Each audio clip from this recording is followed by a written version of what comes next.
Almost there! Catapults! Push! They're on us! Charge! Ancient times, Alexander did the unthinkable. He built a bridge into the sea, not to cross it, but to conquer a fortress in deep waters. In 332 BC, Alexander marched toward the city of Tyre, a fortress in the middle of the sea, walls rising nearly 150 feet high. No army had ever captured it. 35,000 Macedonian soldiers facing more than 40,000 Tyrian defenders. But numbers were not the problem. Between them was the ocean. Deep waters, violent waves. No army had ever taken it. No bridge, no fleet strong enough. But Alexander made an impossible decision. He ordered his men to build a road across the sea. For 7 months, he turned the ocean into a battlefield. And when the walls of Tyre finally collapsed, Alexander stepped forward, continuing his path toward ruling the world.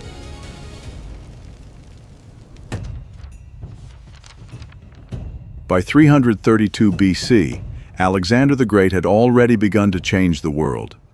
The Persian army had been shattered at Issus. Cities across the eastern Mediterranean opened their gates. One by one, rulers surrendered without a fight. Alexander moved south along the coast, because he understood something most commanders did not. To defeat Persia, he had to control the sea. The Persian navy was still powerful, and those ships relied on coastal cities. If Alexander captured the ports, the Persian fleet would collapse. Sidon surrendered, Byblos surrendered, Arwad surrendered, one after another.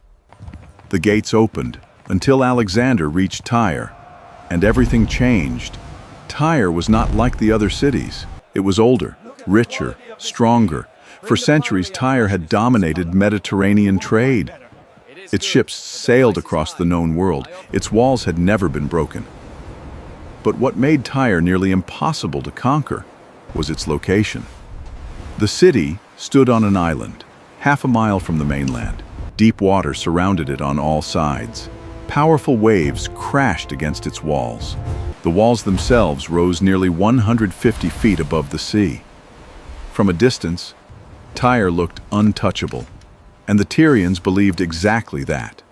When Alexander arrived, he did not immediately prepare for war. Instead, he sent a message. He asked to enter the city peacefully, to offer a sacrifice at the temple of Melkart. To the Tyrians, Melkart was their greatest god. To Alexander, Melkart was Heracles, and Heracles was believed to be his ancestor. If Tyre allowed Alexander inside, it would mean recognition. It would mean surrender without humiliation. But the Tyrians refused, politely but firmly. They told Alexander he could sacrifice, but only on the mainland, not inside the city. It was a careful decision. They did not want war, but they would not submit. Alexander understood the message. Tyre believed itself safe, protected by the sea, protected by its walls, protected by its navy. But Alexander had never turned away from a challenge, and now he made his decision. Tyre would fall, no matter how long it took, no matter how impossible it seemed. Because Alexander knew something else. If Tyre remained free, the Persian navy would still threaten him, and Alexander could not allow that. So instead of marching past the city, Alexander stopped and began planning one of the most daring sieges in history. Alexander stood on the shoreline, staring at Tyre. The city rose from the sea, silent, untouchable. The walls towered above the waves. Ships moved slowly inside the harbor. From a distance, the island looked impossible to reach. His generals studied the island carefully. No weak points, no shallow landing zones, no natural path to the walls. One commander finally broke the silence. "This city cannot be taken," others agreed. They had fought cavalry, they had stormed fortresses, but they had never fought the sea. Still, Alexander did not look away. He watched the distance, half a mile. Not close, but not unreachable. And then, Alexander made his decision. If he could not bring his army to Tyre, He would bring the land to Tyre. The order spread through the army. Build a road, straight into the sea. For a moment, the soldiers hesitated. They had crossed deserts, climbed mountains, defeated Persian armies, but now they were asked to conquer the ocean itself. Yet Alexander's army had followed him through everything, and once again, they obeyed.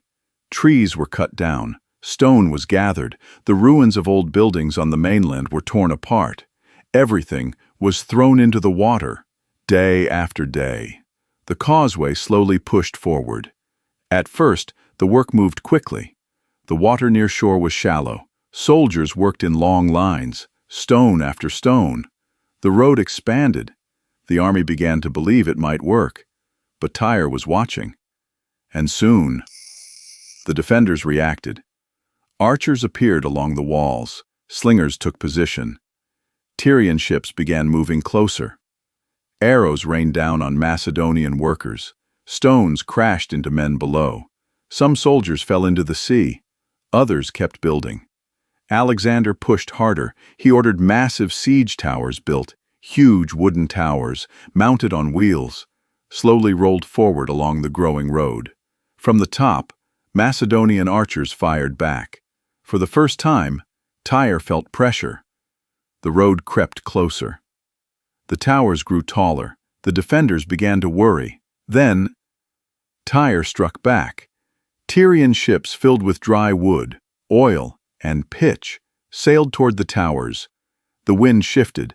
The ships slammed into the causeway. Flames exploded upward. Fire spread across the towers. Wood cracked. Ropes burned. The towers collapsed into the sea. Macedonian soldiers scrambled to escape. Some drowned beneath the waves. Others burned in the flames. Months of work, destroyed in hours. Smoke rose above the sea. The road was broken. The towers were gone. The army stood in silence. The ocean had won. Many officers believed the siege was over. The city was too strong. The sea too dangerous. But Alexander did not retreat. He studied Tyre again, and then he gave a new order. If Tyre ruled the sea, Alexander would take the sea from them. Ships would be gathered, a navy would be built, and the siege would begin again. This time, Alexander would not only build a road, he would surround Tyre from land and from sea. The impossible siege was only beginning. The first attempt had failed.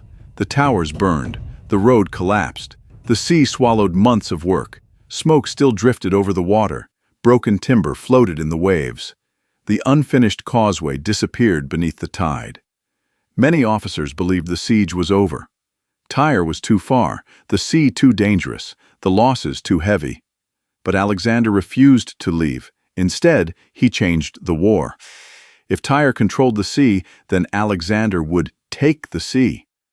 Messengers were sent across the coast, to Sidon, to Byblos, to Arwad, to Cyprus, the same cities that had surrendered, now sent ships to Alexander. Phoenician sailors joined his fleet. Cypriot ships sailed in from the west. Slowly, Alexander built a navy, 80 ships, then 100, then more. Soon, over 200 ships gathered under Alexander's command. Warships filled the coastline. Masts covered the horizon. For the first time, Tyre faced a fleet equal to its own. The Macedonian fleet moved toward the island. Ships blocked the northern harbor. Others sealed the southern harbor. Escape routes disappeared. Tyre was now surrounded, but the defenders did not surrender. Instead, they prepared for a brutal fight. Tyrian divers slipped beneath the water, cutting anchor ropes. Macedonian ships drifted out of position. Gaps opened in the blockade. Tyre launched sudden naval attacks. Fast ships rushed forward. Bronze rams slammed into enemy hulls. Archers fired from decks and walls. The sea became chaotic. Waves, fire, and arrows filled the water. Alexander adapted quickly. He ordered chains to replace ropes. Heavy anchors secured the ships. Guard vessels protected weak points. Slowly, the blockade tightened again. Now, Alexander returned to the causeway. Construction began once more. This time, wider, stronger, built with heavier stone. Defensive towers were rebuilt, warships protected the workers, archers fired from the sea, catapults launched stones toward the walls, forcing Tyrian defenders to stay back. Slowly, the road pushed forward again, closer and closer to Tyre. The defenders fought desperately. They dropped stones from above, they fired arrows and javelins. Small boats rushed forward to disrupt construction. Still, the Macedonian army continued. Men worked day and night. New layers of stone strengthened the causeway. The road grew longer and more stable. Weeks passed. The walls of Tyre grew closer. For the first time, Alexander's army moved within striking distance. Siege engines were rolled forward. Catapults thundered. Stones smashed against the walls. Battering machines followed behind. The island fortress was finally under direct siege. But Tyre was not finished. The defenders strengthened their walls. They prepared reserves inside the city. Ships waited for sudden counterattacks. Because the closer Alexander came, the more desperate the battle became. And soon, after months of struggle, the final assault would begin. After months of construction, the causeway finally reached the walls of Tyre. The impossible had become real. Stone now touched the island. The sea no longer protected the city. Alexander stood at the front, watching the towering walls ahead. The Macedonian army prepared for the final assault. Siege towers rolled forward slowly. Catapults were dragged into position. Archers lined the causeway. Then, the bombardment began. Massive stones crashed into the walls. Wooden shields splintered. Dust and fragments fell into the sea. Day after day. The pounding continued. The walls shook, but did not fall. Tyre fought back fiercely. Archers fired from above. Spears and javelins rained down. Heavy stones crashed onto the causeway. Some soldiers were knocked into the sea. Others fell beneath the collapsing debris. Still, Alexander pushed forward. He ordered larger siege towers, taller than the walls, covered in protective hides, soaked in water. From the top, Macedonian archers fired down into the city. For the first time, Tyrian defenders were forced back. The pressure increased, but Tyre was not finished. The defenders launched counterattacks from the sea. Warships rushed toward the causeway. Fire was thrown toward siege towers. Small boats attacked construction crews. The fighting became constant, day and night. The sound of war filled the sea. Alexander knew the final moment was approaching. He prepared a coordinated assault. The Macedonian fleet moved into position. Ships surrounded the island. Catapults were mounted on decks. Archers prepared for close combat. Then, Alexander gave the signal. The fleet attacked. Ships moved toward the southern walls. Catapults fired from the sea. Projectiles smashed against the stone. The defenders rushed to respond. Tyrian ships moved out quickly. Naval combat erupted near the walls. Ships collided violently. Oars snapped. Soldiers fought across decks. Arrows darkened the sky. Meanwhile, the siege towers moved forward. Scaling ladders were raised. Macedonian soldiers climbed toward the walls. The defenders fought desperately. Spears thrust downward. Shields clashed. Men fell into the sea below. The battle grew chaotic. Then, the southern wall began to weaken. Repeated impacts cracked the stone. Fragments fell away. Alexander saw the opening. He raised his hand. Attack! Catapults fired faster. Ships pressed against the walls. Siege towers closed the distance. Then, the wall broke. A section collapsed into the sea. The breach was open. Macedonian soldiers surged forward. Alexander moved with them.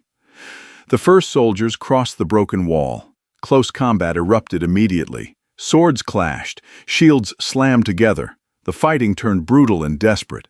More Macedonian troops poured in. The defenders slowly fell back. Street by street, the Macedonian army pushed forward. Fighting spread across rooftops. Doorways became battlegrounds. Every step forward cost lives. Tyre was collapsing, but still resisting. The noise of battle filled the city. Smoke rose into the sky. Alexander continued forward. The fortress in the sea was finally falling, but the most brutal fighting was still ahead, because now the battle had entered the heart of Tyre. The breach was open. Macedonian soldiers surged through the broken wall. The battle inside Tyre began immediately. The streets were narrow. Stone buildings pressed close together. Every turn became a new fight. Tyrian defenders regrouped quickly. Archers climbed onto rooftops. Spearmen blocked the streets. Stones were dropped from above. The Macedonian advance slowed. Soldiers pushed forward behind shields. Spears clashed in tight spaces. Men fought at arm's length. The fighting became brutal. There was no room for cavalry, no space for formations, only close combat. Alexander ordered more troops forward. Fresh soldiers poured through the breach. Others landed from ships along the harbor walls. Now, the city was attacked from multiple directions. Tyrian defenders rushed to hold the streets. Barricades were built from carts and stones. Doorways became defensive points. Every alley turned into a trap. Macedonian soldiers forced their way forward. Shields slammed together. Swords struck against bronze armor. Men fell in the narrow streets. The noise echoed across the city. Steel clashed. Commands shouted. Smoke drifted between buildings. Some Tyrian defenders retreated toward the center. Others fought near the harbor. Macedonian ships began landing more troops. Soldiers jumped onto the docks. Fighting spread along the waterfront. Tyrian defenders tried to push them back, but the Macedonians gained ground. Alexander advanced with his soldiers. He moved through the streets, closer to the center of the city. Resistance began to weaken. Some defenders fell back toward temples and strong points. Others made a final stand near the royal quarter. The fighting intensified. Soldiers fought across rooftops. Ladders were placed between buildings. Archers fired from above. Street by street, the Macedonian army pushed forward. The harbor soon fell. Macedonian ships entered the port. More soldiers poured into Tyre. Now, the defenders were surrounded. The last resistance collapsed. Tyrian soldiers were overwhelmed. After 7 brutal months, Tyre finally fell. The city that once stood untouched in the sea was now under Alexander's control. The causeway stretched behind him, stone by stone. He had reached the island, and now he had conquered it. The fall of Tyre sent shockwaves across the ancient world. A fortress thought impossible to capture had fallen, and with it, Alexander's legend grew stronger. Because now, the world understood, if Alexander could conquer Tyre, nothing was beyond his reach. Tyre had fallen. After 7 months, the city once protected by the sea was finally conquered. Smoke still drifted above the island. Broken walls lined the shoreline. The harbor was silent. Alexander walked through the captured city.